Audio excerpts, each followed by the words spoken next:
মাপুরে চলে গেল, আস্তে করে চোখটা বুঝে গেল। এবার হাফেজে কোরআন, মাত্র 8 বছর 9 বছর বয়স বাবা। হাফেজে কোরআন তাকায় দেখে মা তো নাই, মার হাত দিয়ে দেখে মুহূর্তের ভিতরে মার হাতটা ঠান্ডা হয়ে গেছে। বারবার মাকে ডাকতে বলে, মা তুমি কি জন্য আমার ডাকে সাড়া দাও না? একবার নয়, দুইবার নয়, বারবার মাকে ডাকতে বলে, মা তুমি কেন আমার ডাকে সাড়া দাও না? সন্তান বুঝতে পারলেন জনম দুঃখিনী মা আল্লাহর ডাকে সাড়া দিয়ে পরপারে চলে গেছেন। এবার হাফেজে কোরআন সে তার মাকে লক্ষ্য করে বলতেছে, মা আমি সবে মাত্র এই বছর পাগড়ি নিয়েছি, আমার মাথার ভিতরে আমার ওস্তাদ কোন পাগড়ি পেঁচায়া দিয়েছে, সম্মানিত পাগড়ি দিয়ে দিছে। মা আমার মনে বড় শখ ছিল আমি হাফেজে কোরআন হবার পর আমি আলেম হব, আমি মুফতি হব, আমি মুহাদ্দিস হব, আমি দেশের বড় একজন আলেম হব। মা তুমি আমারে রেখে তুমি চলে গেলা। মা প্রতিদিন সকালে যখন আমি মাদ্রাসা থেকে বাড়িতে আসতাম মা, মার তোমার কাছে খানা চাইতাম, আর কে আমারে খানা দিবে? আবার যখন দুপুরবেলা আইতাম তুমি আমার টিফিন কারের বাটি তুমি সাজায় দিতা। মা তুমি আমাকে রেখে তুমি পরপারে তুমি চলে গেল। মা এই আদর আর কে করবে? ও মুসলমান ভাইরা আমার, আপনার মা যতটুকু আমাকে আপনাকে মহব্বত করে পৃথিবীর কোন ব্যক্তি কি মহব্বত করবে? কথা বলেন, কখনো না।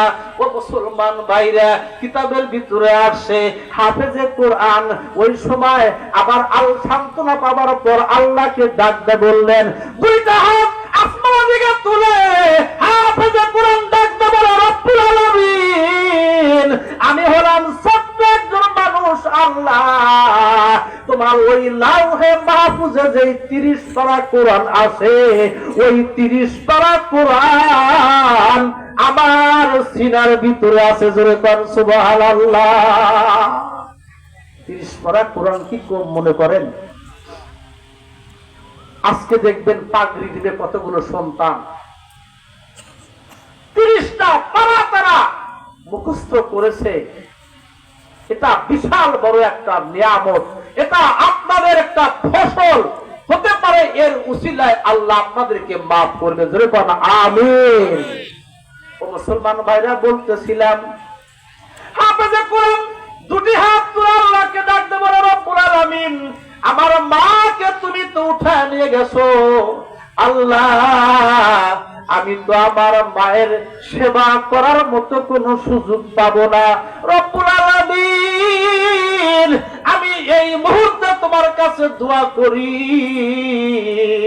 আল্লাহ আমার মাকে যখন কবরে রেখে আসবো, আল্লাহ তুমি আমার মায়ের কবরটা জান্নাতের বাগান বানায় দিয়েছে। আমিন। আল্লাহ শুনবেন না?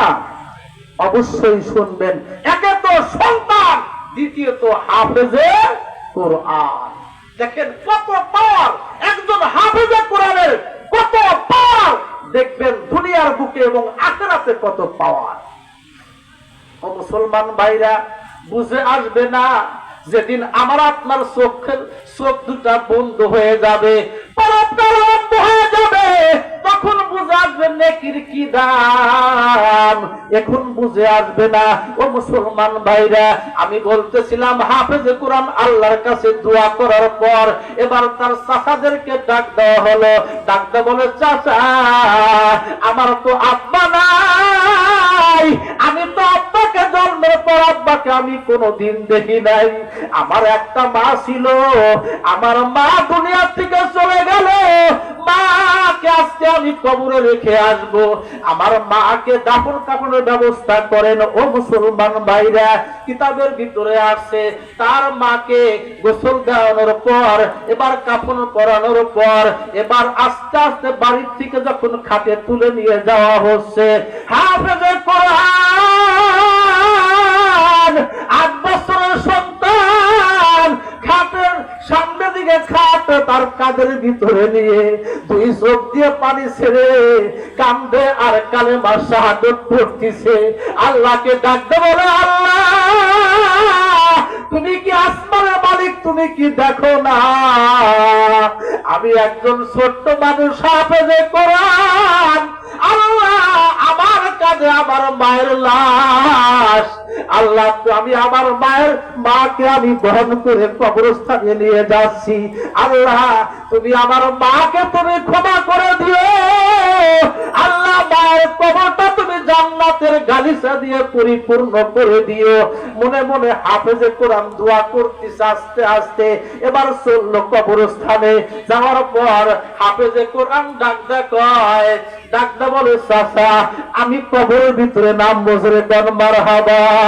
ও মুসলমান ভাইরা মনে রাখবেন, আপনার সন্তান যতটুকু আপনার জন্য কান্নাকাটি করবে, আপনার সন্তান যতটুকু আপনার জন্য দোয়া করবে, আমি যত বড়ই মৌলভী সাহেব হই না কেন, যত বড়ই মুফতি মুহাদ্দিস হোক না কেন, আপনার সন্তানের চাইতে কিন্তু আমার বেশি মহব্বত হবে কি বাবা?